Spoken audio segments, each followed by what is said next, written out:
نحمده ونصلي ونسلم على رسوله الكريم أما بعد فأعوذ بالله من الشيطان الرجيم بسم الله الرحمن الرحيم يا أيها الذين آمنوا استعينوا بالصبر والصلاة إن الله مع الصابرين صدق اللہ العظیم۔ یا ایھا الذین آمنوا، اے ایمان والو، استعینوا، مدد طلب کرو، استعینوا مدد طلب کرو، بالصبر صبر سے، والصلاۃ اور نماز سے، ان اللہ بے شک اللہ مع الصابرین صبر کرنے والوں کے ساتھ ہے۔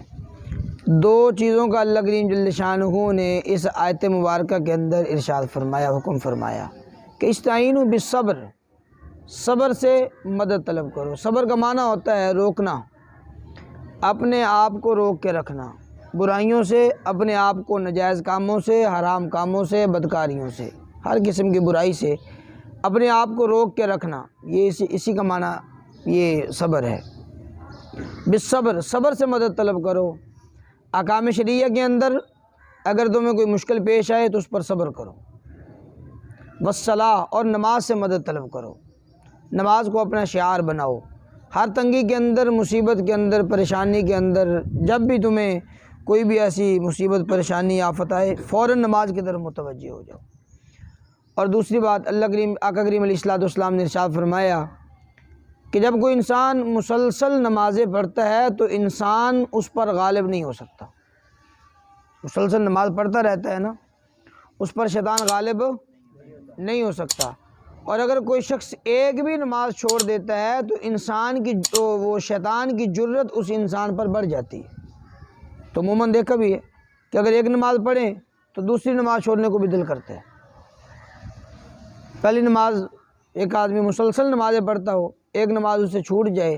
کچھ دکھ ہوگا، اگر دوسری بھی چھوٹ جائے پھر اتنا دکھ نہیں ہوگا، تیسری بھی چھوٹ جائے پھر اتنا دکھ نہیں ہوگا، اور ایک نماز چھوڑنے کے بعد دوسری نماز بندہ آسانی کے ساتھ چھوڑ دیتا ہے۔ تو یہی وجہ ہے کہ اگر کوئی انسان جب نماز چھوڑ دیتا ہے تو انسان کی جرت اس انسان پر بڑھ جاتی ہے، وہ اس کی شیطان کی جرت اس انسان پر بڑھ جاتی ہے۔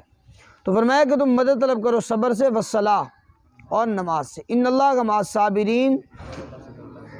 اللہ صبر کرنے والوں کے ساتھ ہے۔ صبر کرنے والوں کے متعلق اللہ کریم جل شانہ نے بڑی بڑی نوازشات فرمائی، بڑے بڑے انعامات۔ دوسرے مقام پر ارشاد فرمایا کہ انما یوفی الصابرون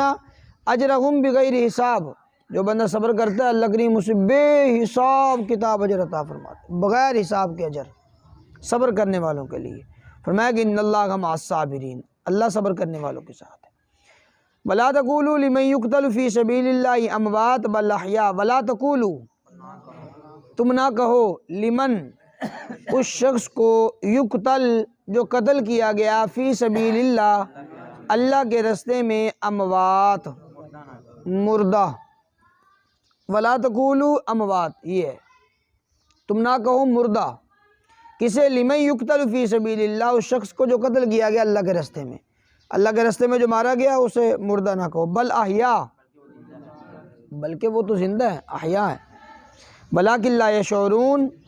لیکن تمہیں شعور نہیں ہے ان کی زندگی کے متعلق، تمہیں نہیں پتہ کہ وہ زندگی۔ اب دیکھیے یہ آیت پاک نازل ہوئی ہے غزوہ بدر کے اندر، جو لوگ شہید ہوئے ہیں، مہاجرین میں سے 6 آدمی تھے، انصار میں سے 8 آدمی۔ اب جب وہ غزوہ بدر کے اندر شہید ہوئے تو لوگ کہنے لگے دیکھو جی دنیاوی نعمتوں سے محروم ہو گیا، وہ فلاں شخص بھی مر گیا، فلاں بھی مر گیا، فلاں بھی مر گیا، دنیاوی نعمت سے محروم ہو گیا۔ تو اللہ کریم جل شانہ نے ارشاد فرمایا کہ ان کو مردہ نہ کہو، ولا تقولوا لمن یقتل فی سبیل اللہ، جو اللہ کے راستے کے اندر مارا گیا اسے مردہ نہ کہو، بل احیاء، بلکہ وہ تو زندہ ہیں۔ اور حدیث پاک میں آتا ہے جو شخص شہید ہو جاتا ہے اللہ کریم جل شانہ اس کی روح کو صحیح سالم رکھتے ہیں، اور فرمایا کہ وہ سبز رنگ کے پرندوں کے اندر اللہ کریم اس کی روح کو ڈال دیتے ہیں اور وہ جنت کی سیر کرتے ہیں، وہاں سے رزق بھی حاصل کرتے ہیں۔ یہی وجہ ہے کہ شہید جو ہوتا ہے اس کا جسم خراب نہیں ہوتا، اس کا کفن خراب نہیں ہوتا۔ تو فرمایا بل احیاء، بلکہ یہ تو زندہ ہیں، ولکن لا تشعرون، لیکن تمہیں شعور نہیں ہے۔ یہ ایک دنیاوی زندگی ہے اس کے حال احوال، اس کی کیفیات وہ اور ہیں۔ ایک برزخی زندگی ہے، مرنے کے بعد کی زندگی ہے، اس کے احوال اور ہیں، اس کی کیفیات اور ہیں، اس کے وہ سارا کچھ الگ ہے۔ بعد والی زندگی کو، مرنے کے بعد والی زندگی کو یا ہم اس دنیاوی زندگی پر قیاس کریں، یہ نہیں ہو سکتا۔ اس کے احوال اور ہیں، کیفیات اور ہیں، اس زندگی کے احوال اور ہیں، اس کی کیفیات اور ہیں۔ اللہ کریم نے فرمایا کہ بل احیاء، بلکہ وہ لوگ زندہ ہیں، ولکن لا تشعرون، ان کی زندگی کے متعلق تمہیں شعور نہیں ہے۔ وہ برزخی حالات کے اندر پہنچ چکے ہیں، وہ دوسری کیفیات ان پر وہ شروع ہو چکی ہیں، دنیاوی وہ کیفیات اور دنیاوی ضوابط ان پر نہیں ہیں۔ وَلَنَبْلُوَنَّكُمْ بِشَيْءٍ مِّنَ الْخَوْفِ وَالْجُوعِ وَنَقْصٍ مِّنَ الْأَمْوَالِ وَالْأَنفُسِ وَالثَّمَرَاتِ، چند چیزوں کے متعلق فرمایا وَلَنَبْلُوَنَّ، اور البتہ نبلون، ضرور بضرور ہم آزمائیں گے، تمہیں ضرور بضرور ہم تمہیں آزمائیں گے، بشیء کچھ، من الخوف، خوف سے کچھ، خوف تمہارے اوپر طاری ہوگا، والجوع، اور تمہیں کچھ بھوک سے آزمایا جائے گا، ونقص من الاموال، مالوں کے اندر کمی کر کے، نقص مانا کمی کرنا، نقص من الاموال، اموال کے اندر کمی کر کے بھی آزمایا جائے گا، والانفس، اور جانوں کے اندر کمی کر کے، والثمرات، پھلوں میں کمی کر کے۔ کبھی انسان پر خوف طاری ہوا، کبھی بھوک طاری ہوگی، کھانے پینے کے لیے کچھ نہیں ملا، خوف کی حالت کے اندر انسان نے کیا کیا؟ فرمایا اس بات کے اندر اللہ انسان کو آزماتے ہیں۔ والجوع، بھوک کی حالت کے اندر اللہ کا شکریہ ادا کرتا ہے یا ویلا کرتا ہے، شکایت کی پٹی باندھ کر لوگوں کے سامنے آتا ہے۔ ونقص من الاموال، کبھی مالوں کے اندر کمی کر کے تمہیں آزمایا جائے گا، مال کم کیا جائے گا، کبھی مال چوری ہو گیا، کبھی غصب ہو گیا، کبھی ضائع ہو گیا، کبھی کس جگہ پر بس۔ فرمایا ونقص من الاموال، اموال کے اندر کمی کر کے تمہیں آزمایا جائے گا کہ انسان کے اس وقت کیا حالات ہوتے ہیں، اس وقت یہ صبر کرتا ہے یا ناشکری پر اتر آتا ہے۔ والانفس، اور جانوں کے اندر کمی کر کے، کبھی باپ فوت ہو گیا، کبھی بھائی فوت ہوا، کبھی بیٹا فوت ہو گیا، کبھی جناب والدہ فوت ہو گئی، کبھی بہن۔ فرمایا کہ ونقص من الاموال والانفس، مالوں کے اندر کمی کر کے بھی تمہیں آزمایا جائے گا، والانفس، اور جانوں کے اندر کمی کر کے، والثمرات، اور پھلوں کے اندر کمی کر کے، تمام چیزوں سے آزمایا جاتا ہے۔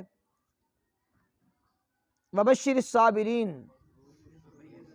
خوشخبری ہے صبر کرنے والوں کے لیے، جو صبر کرنے والے ہیں خوشخبری ان کے لیے،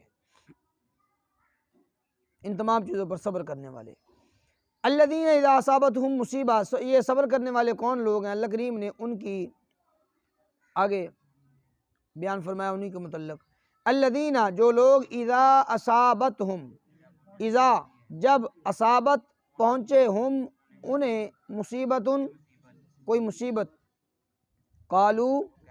تو وہ کہتے ہیں کہ انا للہ و انا الیہ راجعون، بے شک ہم للہ، اللہ ہی کے لیے ہیں، و انا، اور بے شک ہم الیہ راجعون، اسی اللہ کی طرف راجعون، رجوع کرنے والے ہیں، لوٹنے والے ہیں، ہم اسی اللہ کی طرف جانے والے ہیں۔ فرمایا یہ مصیبت کے اندر یہ بات، صبر کرنے والے جو ہیں، جب انہیں کوئی مصیبت پہنچتی ہے تو اس پر وویلا نہیں کرتے، اس پر لوگوں کے سامنے آؤ پکار نہیں کرتے، لوگوں کے سامنے آ کر یہ اپنے مسائل کو نہیں بتلاتے، بلکہ اس پر خاموش رہتے ہیں اور کہتے ہیں کہ انا للہ و انا الیہ راجعون۔ اگر کوئی انسان مر جاتا ہے تو اس پر تو ہم یہ پڑھتے ہیں، اگر ہمیں کوئی مصیبت پہنچی ہے، کوئی تکلیف پہنچی ہے، یا کچھ بھی پہنچا ہے، اس وقت ہم یہ کلمات نہیں دہراتے، ہمیں یہ دہرانے چاہیے۔ فرمایا کہ ہر مصیبت کے اندر، ہر پریشانی کے اندر، ہر آفت کے اندر، ہر بیماری کے اندر، جب بھی ہمیں کوئی لائق ہو فوراً پڑھے انا للہ و انا الیہ راجعون۔ اللہ کریم نے اس جملے کے اندر ہر ایک مصیبت کا حل رکھا ہے، ہر ایک مصیبت کا، ہر ایک پریشانی کا حل اسی جملے میں رکھا ہے، انا للہ و انا الیہ راجعون۔ کوئی بھی ایسی بات آئے فوراً ہماری زبانوں پر یہ کلمہ جاری ہو جانا چاہیے۔ اولئک علیہم صلوات من ربہم ورحمہ، یہ صبر کرنے والوں کے متعلق فرمایا جا رہا ہے۔ آگے بھی اولئک علیہم، یہ وہ لوگ ہیں، علیہم ان پر صلوات، ان پر نوازشات ہیں، ان پر عنایات ہیں، من ربہم، ان کے رب کی جانب سے، رب العالمین کی جانب سے ان پر نوازشات ہیں، ان پر عنایات ہیں، ورحمہ، اور رحمت ہے۔ گویا کہ عام رحمت بھی اللہ کریم نے صبر والوں کے متعلق رکھی ہے، اور خاص رحمتیں بھی اللہ کریم نے صبر والوں کے متعلق رکھی۔ فاولئک هم المہتدون، یہی وہ لوگ ہیں کہ جو ہدایت پانے والے ہیں، ہدایت پانے والے لوگ۔ ان الصفا والمروہ من شعائر اللہ، صفا مروہ یہ اللہ کی نشانیوں میں سے ہے۔ صفا اور مروہ، اب یہ پیچھے تمہیدی بات اللہ کریم نے شروع کے اندر بیان فرما دی، قبلے کے متعلق بیان فرمایا، اور اس سے پہلے فرمایا کہ للہ المشرق والمغرب، مشرق مغرب اللہ ہی کے لیے ہیں۔ یہ ایک تمہیدی باتیں چل رہی تھی جو کعبۃ اللہ کے متعلق تھی۔ اب جو حاجی حضرات وہ جاتے ہیں حج کرنے کے لیے یا عمرہ کرنے کے لیے، طواف کرنے کے بعد اس کے بعد صفا مروہ کے درمیان 7 چکر لگائے جاتے ہیں، صفا اور مروہ کے درمیان۔ یہ صفا بھی ایک پہاڑی کا نام ہے، مروہ بھی ایک وقاص کھڑا ہو جا، صفا بھی ایک پہاڑی کا نام اور مروہ بھی ایک پہاڑی کا نام ہے، ایک اس طرف اور ایک اس طرف، اور دونوں کے درمیان ایک تھوڑی سی جگہ ہے جہاں پر وہ سعی کرتے ہیں، تھوڑا سا تیزی کے ساتھ چلتے ہیں۔ حضرت ابراہیم علیہ السلام نے جب اپنی زوجہ حضرت حاجرہ سلام اللہ علیہ اور اپنے شیرخوار بچے حضرت اسماعیل علیہ السلام کو مکہ میں چھوڑا، تو وہاں پر پانی نہ ملنے کی حالت کے اندر حضرت حاجرہ سلام اللہ علیہ نے ادھر ادھر چکر لگائے۔ وہ تھی 2 پہاڑیاں، ایک صفا اور مروہ، کبھی اس طرف چڑھتی کبھی اس طرف چڑھتی کہ ہمیں پانی مل جائے۔ تو اللہ کریم جل شانہ نے وہ پانی تو حضرت اسماعیل علیہ السلام کے وہ قدم لگانے سے وہاں سے جاری کر دیا وہ چشمہ۔ تو یہ سنت مبارکہ حضرت حاجرہ سلام اللہ علیہ کی اللہ کریم جل شانہ نے قیامت تک اسے زندہ رکھنا ہے، اور حاجیوں کے لیے اور عمرہ کرنے والوں کے لیے اس بات کو مقرر کر دیا اور اس بات کو لازم قرار دیا۔ اس وقت تک حج اور عمرہ پورا ہی نہیں ہوتا جب تک یہ سنت حاجرہ اسے ادا نہ کیا جائے، حضرت حاجرہ سلام اللہ علیہ کی سنت کو ادا نہ کیا جائے، اس وقت تک یہ ہمارا عمرہ بھی قبول نہیں ہوتا، حج بھی قبول نہیں ہوتی۔ یہ لازم ہے، یہ دونوں یہ رکن ضروری ہیں، صفا اور مروہ کے درمیان صحیح کرنا۔ تو فرمایا ان الصفا، بے شک صفا، والمروہ اور مروہ، من شعائر اللہ، اللہ کی نشانیوں میں سے ہیں، یہ اللہ کی نشانیوں میں سے ہیں صفا اور مروہ۔ اب دوسری بات، زمانہ جاہلیت کے اندر لوگوں نے صفا اور مروہ پر ایک ایک بت رکھا ہوا تھا، صفا اور مروہ پر بت رکھا ہوا تھا۔ جب صفا کا چکر لگاتے تو اس بت کا وہ طواف کرتے، مروہ کا چکر لگاتے تو اس بت کے ارد گرد ہو کے آتے۔ اب جب اسلام کا دورہ ہوا تو وہ جو بت رکھے ہوئے تھے صفا اور مروہ پر، ان کو اٹھا دیا گیا، وہاں سے ختم کر دیا گیا۔ لیکن ختم کرنے کے باوجود بھی مسلمانوں کے ذہنوں کے اندر یہ شبہ رہتا تھا کہ صفا اور مروہ کے درمیان اب ہم جائیں گے تو وہ کفار کے ساتھ ہماری مشابہت نہ ہو جائے۔ وہ مشرک لوگ، وہ بھی تو صفا اور مروہ کے درمیان وہ بھی تو چکر لگاتے تھے، لیکن وہ ساتھ عقیدہ اپنے بتوں کا بھی رکھتے تھے۔ کہیں صفا اور مروہ کے درمیان ہم جائیں، یہ چکر لگائیں، ہماری مشابہت بھی ان کافروں کے ساتھ اور ان مشرکین کے ساتھ نہ ہو جائے۔ تو اللہ کریم جل شانہ نے اگلے جملے کے اندر اس اعتراض کو دور فرما دیا۔ فمن حجہ، پس جو شخص حج کرے، حج البیت، بیت اللہ کا، خانہ کعبہ کا وہ حج کرے، اوی اعتمرا، یا عمرہ کرے، اوی اعتمرا یا عمرہ کرے، فلا جناح، پس کوئی گناہ نہیں ہے، علیہ اس پر،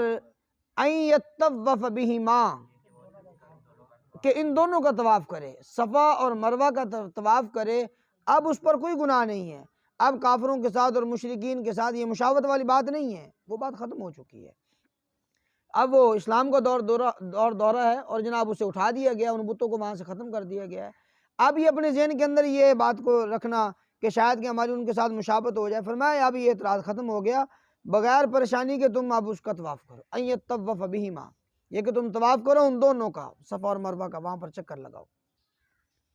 ومن تطوع خیرن، اور جو شخص خوشی سے، تطوع کا معنی ہوتا ہے خوشی سے کرے، خیرن کوئی بھلائی کا کام، فإن اللہ شاکر علیم، پس بے شک اللہ شاکر ہے، قدردان ہے، علیم جاننے والی ذات ہے۔ ان الذین یکتمون ما انزلنا من البینات، ان الذین، بے شک جو لوگ، یکتمون چھپا لیتے ہیں، ما انزلنا اس چیز کو جو ہم نے نازل کیا، من البینات بعض نشانیوں میں سے، والہدا اور ہدایت، من بعد ما بیناہ للناس فی الکتاب، من بعد بعد اس کے ما بینا جو واضح ہو گیا للناس لوگوں کے لیے فی الکتاب کتاب اللہ کے اندر اللہ کریم نے جو کچھ واضح کر دیا، اس کے باوجود بھی جناب جو لوگ چھپاتے ہیں علم کو اور ان چیزوں کو چھپا کر رکھتے ہیں، ہدایت والی بات کو چھپا کے رکھتے ہیں، اور واضح نشانیوں میں سے کوئی بھی اللہ کریم نے ہمیں بات عطا فرمائی، ان الذین یکتمون بے شک جو لوگ چھپاتے ہیں ما انزلنا اس چیز کو، ما مانا اس چیز کو، انزلنا جو ہم نے نازل کیا، من البینات واضح نشانیوں میں سے، والہدا اور ہدایت کی باتوں میں سے، من بعد ما بیناہ للناس فی الکتاب بعد اس کے کہ واضح ہو گیا لوگوں کے لیے کتاب اللہ کے اندر، اولئک یہ وہ لوگ ہیں، یلعنہم اللہ لعنت کی ہے ان پر اللہ تعالیٰ نے، ان پر اللہ کی لعنت ہے، وَيَلْعَنُهُمُ اللَّاعِنُونَ اور لعنت ہے ان پر لاعنون لعنت کرنے والوں کی، لعنت کرنے والوں کی بھی ان پر لعنت ہے، اور اللہ کریم کی بھی ان پر لعنت ہے، جو اپنے علم کو چھپا کے رکھتے ہیں، جو ان کے پاس موجود ہے، پتہ ہے ان کے کسی بھی بات کا۔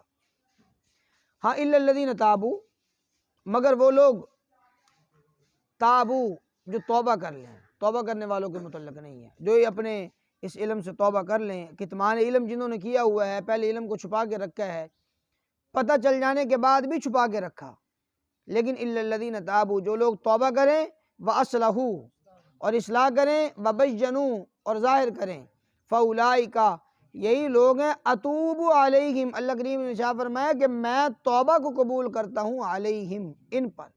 ان لوگوں کی توبہ کو میں قبول کر لیتا ہوں، وَأَنَا التَّوَّابُ الرَّحِيمُ اور میں انا یہ انا ہے انا نہیں ہے، وَأَنَا اور میں التواب بہت توبہ کو قبول کرنے والا ہوں، الرحیم رحیم ہوں۔ ان الذین کفروا بے شک جو لوگ کافر ہوئے، کافر ہیں، وماتوا اور وہ مر گئے، وہم کفار کہ وہ کافر تھے، کفر کی حالت کے اندر ہی مر گئے، اولئک علیہم یہ وہ لوگ ہیں، علیہم ان پر لعنت اللہ اللہ کی لعنت، والملائکہ فرشتوں کی لعنت، والناس اجمعین اور تمام انسانوں کی لعنت ہے ان پر، جو کافر تھے اور وہ کفر کی حالت کے اندر ہی مرے، وماتوا وہم کفار